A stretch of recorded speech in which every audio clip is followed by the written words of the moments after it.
Hello दोस्तों। आज जो हम कहानी सुनने वाले हैं, देवर जी, आप भी अब जोरों के गुलाम बन गए।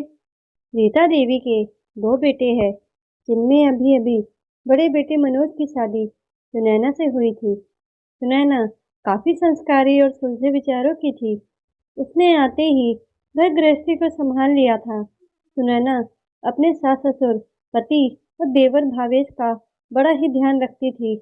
सबको आश्चर्य होता था कि कल की आई बहू ने आते ही घर का नक्शा बदल दिया। पहले जो काम नहीं हो पाए थे, वो सुनैना की समझदारी से जल्दी जल्दी निपटने लगे थे। बाहर आंगन के कोने में कबाड़ खाना बना रखा था। एक दिन सुनैना जल्दी उठी, सबका खाना पीना बनाकर रख दिया और कबाड़ खाने को साफ करने में लग गई। 2 दिन में उसे साफ करवा दिया, कबाड़ बेच दिया और जरूरी सामान कोठरी के अंदर रखवा दिया। उस जगह 3-4 गमले मंगवाकर पौधे लगवा दिए और लकड़ी की रस्सी वाला पलंग बिछवा दिया। आंगन की शान हो गया था घर का वो कोना। अब सब कोई वहीं बैठकर चाय पीने की होड़ में लगा था। छोटा देवर भावेश को ये सब पसंद नहीं आता था। वो अपनी भाभी सुनैना से कन्नी काटता था। मनोज उसके लिए कुछ भी करता तो अपने माँ बाबूजी के कान भर देता था। भैया तो भाभी के गुलाम हैं, जैसा भाभी नचाती है वैसे ही नाच रहे हैं। अरे, क्या जरूरत थी गमले और पौधे लगाने की? ये सब शहरी चौचले हैं। अब भाभी उन गमलों की देखभाल करेगी और खाना पीना समय पर ना करेगी। लेकिन सुनैना के सास ससुर अपने छोटे बेटे की बात को अनसुना कर देते थे। उन्हें पता था कि उनकी बहू जो भी कर रही है, इस घर की भलाई के लिए ही कर रही है। रसोई में बैठकर खाना बनाने से काफी जगह घिर जाती थी, तो सुनैना ने रसोई में पट्टी लगाने को कहा ताकि वो खड़े रहकर खाना बना सके। तो मनोज ने झट से हाँ कर दी। ये बात भावेश को रास न आई। ये भाभी तो अपने आराम के चक्कर में फालतू खर्च करवा रही है और भैया तो उनके गुलाम हैं, जो कहे वो कर देते हैं। कभी किसी चीज के लिए मना नहीं करते। मेरा काम सबको जताना था। फिर मत कहना कि मैंने कुछ बताया नहीं। सुनैना अपने देवर की हर बात की टोका टोकी से परेशान हो चुकी थी। बस सास ससुर और पति उसके साथ थे तो वो कुछ बोलती नहीं थी। एक दिन गांव में मेला लगा था। जब से आई वो कहीं घूमने नहीं गई थी, तो उसने मनोज से मेला देखने को कहा। मनोज ने हामी भर दी और शाम को तैयार होने को कहा। ये सुनते ही भावेश फिर से चिल्लाने लगा। माँ को अकेले भोजन बनाना होगा और भाभी को मेला घूमने की पड़ी है। घर की जरा भी चिंता नहीं है। माँ ये सब अकेले कैसे करेगी? मनोज के तेवर ये सुनते ही गर्म हो गए। वैसे ही करेगी जैसे सुनैना के आने से पहले करती थी। वैसे भी माँ ही सुनैना को मेरे साथ भेज रही है। तुझे क्यों परेशानी हो रही है? तू क्यों ननद बनकर बीच में रोड़ा लगा रहा है? भावेश की बोलती बंद हो गई। अब भावेश भी शादी लायक हो गया था। कुछ महीने में उसकी शादी रूपाली से हो गई।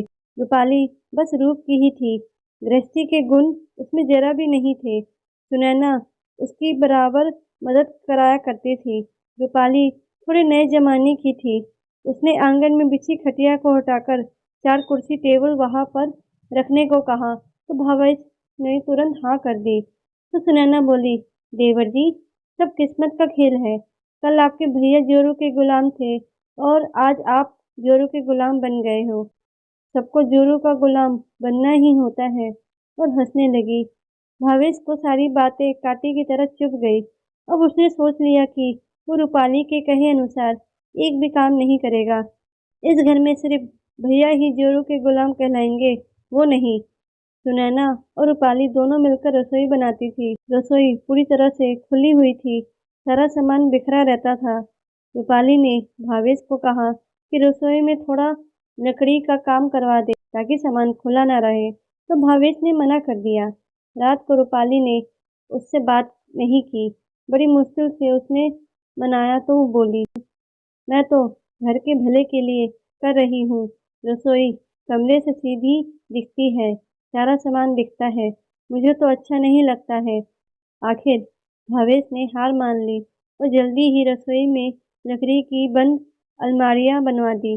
क्यों देवर जी, आप भी अब जोरू के गुलाम बन गए? जैसे रूपाली कह देती है, वैसे ही करते हैं। भावेश कुछ कह न सका। त्योहार का दिन आया। रूपाली ने सुनैना से कहा, भावेश के साथ सिनेमा देखने को जा रही है। तो सुनैना को अपने मेले जाने वाली बात याद आ गई। वो तुरंत बोली, देवर जी, आप रूपाली को सिनेमा दिखाने ले जा रहे हैं, तो रसोई में खाना पीना कौन करेगा?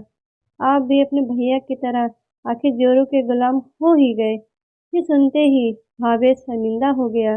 भाभी, मुझे माफ कर दीजिए। मैंने भैया को बहुत ताने दिए और आपको भी परेशान किया।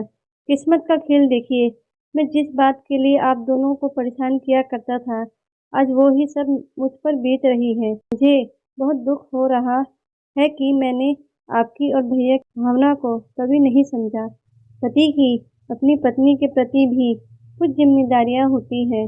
वो अगर पत्नी की खुशी के लिए, आराम के लिए उसके निर्णय में उसका साथ देता है, तो उसे जोरू का गुलाम समझ लिया जाता है। हाँ देवर जी, अच्छा है आपको ये बात जल्दी समझ में आ गई। आपको आज किस्मत ने वही खड़ा कर दिया जहाँ कल हम खड़े थे। मैं तो आपसे जानबूझकर मजाक कर रही थी। जब मेरी सासू माँ ने मुझे कहीं जाने से रोका नहीं, तो मैं देवरानी को रोकने वाली कौन होती हूँ। आप जाइए, सिनेमा देख कर आइए। रसोई मैं संभाल लूंगी। अपनी भाभी की बात सुनकर भावेश को राहत मिली और उसने अपने भैया को क्या, फिर किसी को भी जोरू का गुलाम कहना छोड़ दिया।